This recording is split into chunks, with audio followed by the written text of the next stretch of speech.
we've been following this pretty big real estate headline. A Biden administration rule is set to take effect that will force good credit home buyers to pay more for their mortgages to subsidize loans to higher risk borrowers. Let's go out now to Fox Business correspondent Edward Lawrence. He has more on this from Washington. Starting May 1st, mortgage fees on home loans backed by Freddie Mac and Fannie Mae for people with poor credit will become significantly lower, while fees jump for people with good credit.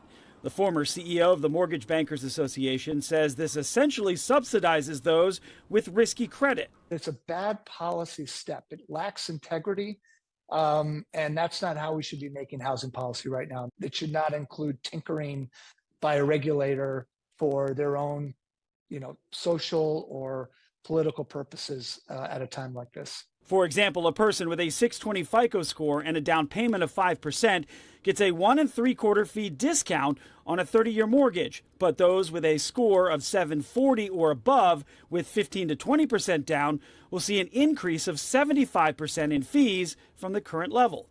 This applies to people of all income levels. If you have a high credit score, and 680 is a good credit score, you have to pay more. And we're talking about real money. This could be $100 a month more, depending on the size of your loan. So it makes no sense. Bill Pulte, whose family founded one of the largest home building companies, worries the new fee structure will allow more home loans to people who have trouble paying their bills, starting another housing collapse. You got to watch it very, very carefully. I will say, though, a lot of the builders, they want to make sure that mortgage standards are tight, and they obviously control a lot of this mortgage volume. I think when it comes to the builders, they're going to be very, very careful.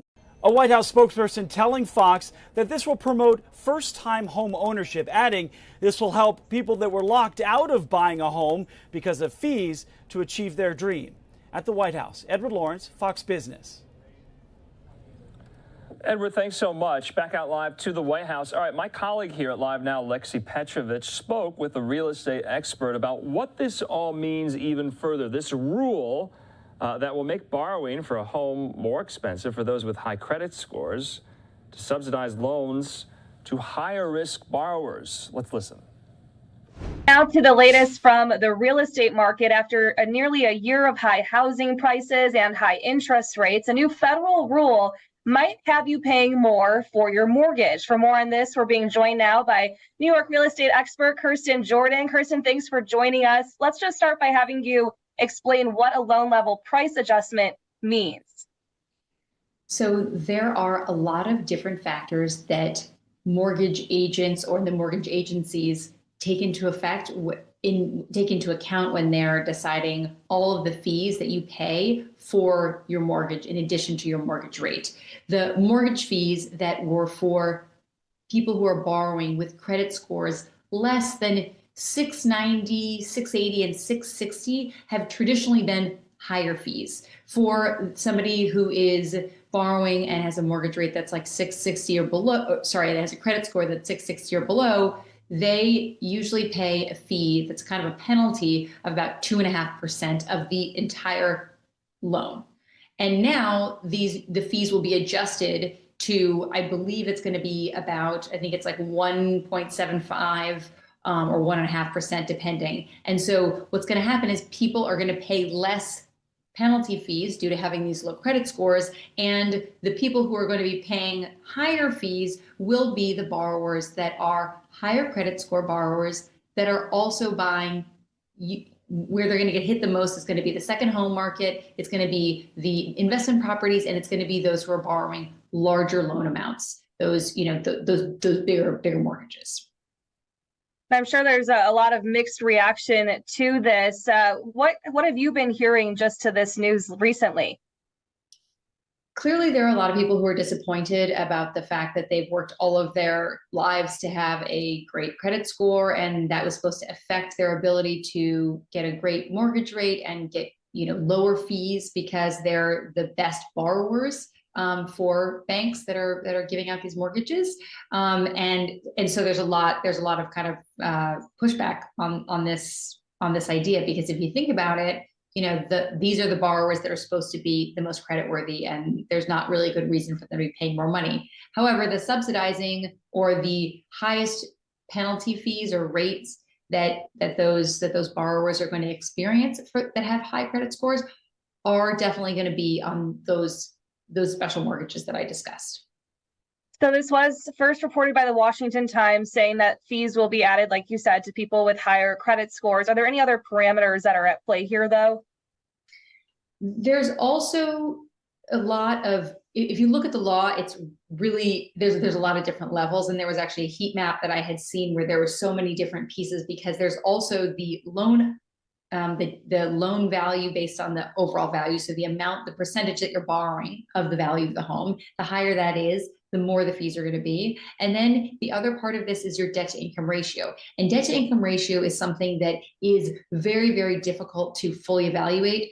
Clearly for some people, they're looking at gross income versus debt of the home. And then there's other people that, measure it in different ways, and there's ways to kind of mess with it. So it's something that's difficult to actually say there's a specific formula for some people. And so that's another area that they're going to be using to make these decisions. So will this only be impacting existing mortgages, or this also will be applied only to new mortgages moving forward? My understanding is that it would just be new mortgages, because these fees would be applied during underwriting and closing. So once you've closed on your mortgage and you have those fixed rates and those fixed fees, this shouldn't apply to make everything go up. And would this then apply to all mortgages, in the sense of there's always people looking for loopholes, trying to get around, something like this? Do you think that people will be able to find a loophole with this?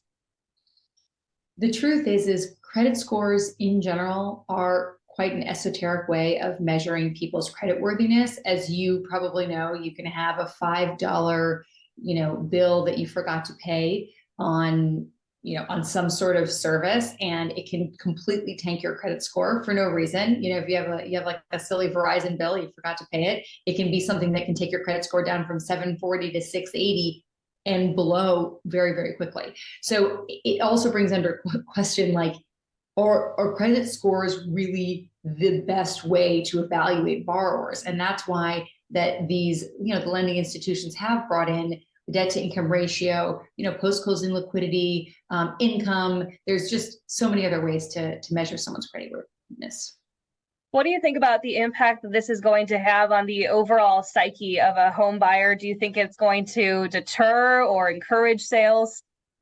The objective of this was to encourage buyers who are, the lower income borrowers that traditionally have lower credit scores, to get into the housing market. Because right now we do have an affordability crisis in housing, and that was the objective of this bill. Clearly, every single time that you have a change like this and you're redistributing wealth effectively with fees, there's going to be some pushback. But the objective was to bring people into the market. And I do think that buyers who are out there who fundamentally the fees were too high for them to be able to get a mortgage will come into the market.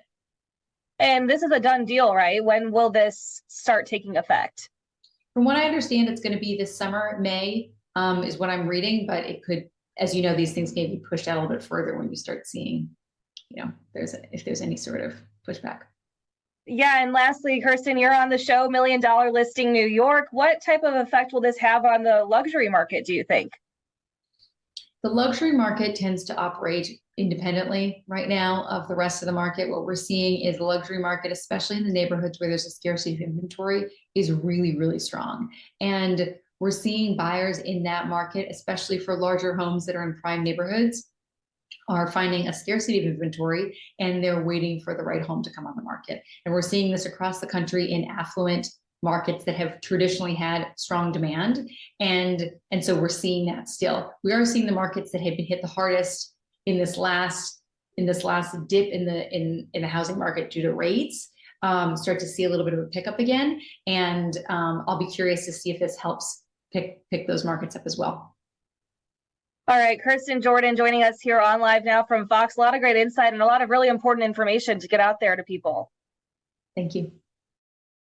Back out live to the White House. Let's go into that. That was Kirsten Jordan, one of our real estate experts we rely on for her insight. But experts also believe borrowers with a credit score of about 680 would pay around $40 more per month on a $400,000 mortgage under rules coming from the Federal Housing Finance Agency that go into effect May the 1st.